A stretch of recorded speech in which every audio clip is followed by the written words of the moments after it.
Long स्लीव्जला जर तुम्हाला plate जमत नसतील तर नॉर्मल आपण बाही काढतो तसं 10.5 ते 11.5वरनं टिकमार करून आकार देऊन घ्यायचं आहे आणि वरती 3 इंच आणि आडवही 3 इंच घेऊन बाहीचा सेंटर घ्यायचं आहे आपल्याला।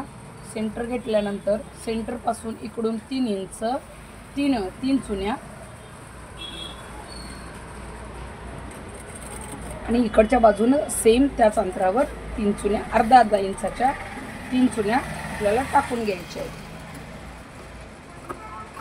मग आपली बाही चुन्या व्यवस्थित दिसतील आणि बाही लॉंग ही दिसेल। सेम तशी बाही आपल्याला दुसऱ्या बाजूलाही करायची आहे। सेंटर घेतलेलं आहे 1 2 3 चुन्या आणि समोर त्याच्या समोरील बाजूच चुन्या ह्या समोर तोंड करून आल्या पाहिजेत।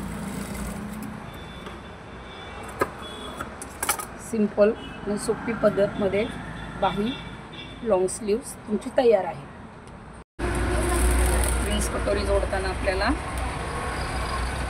एक बाजू खालून घेऊन अर्धा इंच शिवण्यात जावं या पद्धतीने घ्यायचे।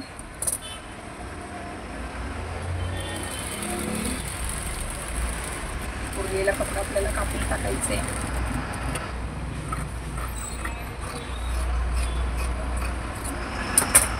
त्यामुळे आपल्याला प्रिन्स कटोरी एकदम छान मस्त आकार येईल। समोरून व्ही बाजू असेल तर जोडून घ्यायला पलटी करायला खूप सोपी पद्धत आहे। आपल्याला सरळ बाजूवर अस्तर ठेवायचं आहे, व्ही शेपची टिप मारून घ्यायची आहे, त्याच्यानंतर आपल्याला कैची मारून घ्यायची आहे आणि गळापलटी करायचं आहे। गळापलटी करून परत आपल्याला टिप मारून घ्यायची आहे, ज्यामुळे आपल्याला पायपिंग करायची गरज नाही भासणार।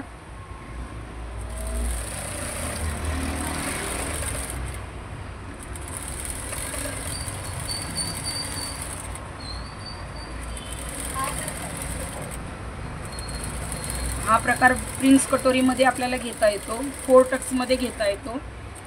व्ही शेप, पान शेप, लगेच आपल्याला साईडला प्रिन्स कटोरी जोडून घेता येते।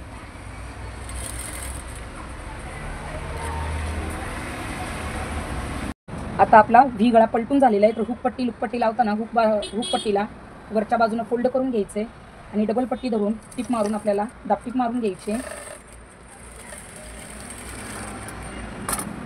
दाबटीप मारून पूर्ण पट्टी आपल्याला आतमध्ये टाकायची।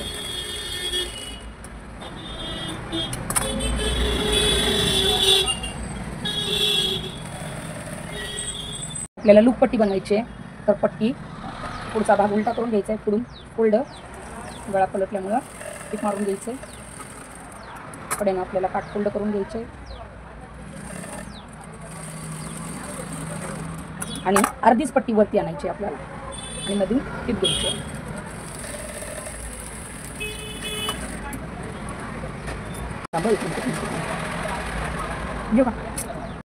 व्ही गळा पलटून झालेला आहे, त्यामुळे खालील बाजूला आपल्याला पायपिंग करून घ्यायची आहे। तर पायपिंगसाठी 1 इंचची पट्टी काढून अर्धा इंच दुमड मारायची आहे आणि पट्टी समोरील बाजूने फोल्ड करून सरळ लावून घ्यायची आहे।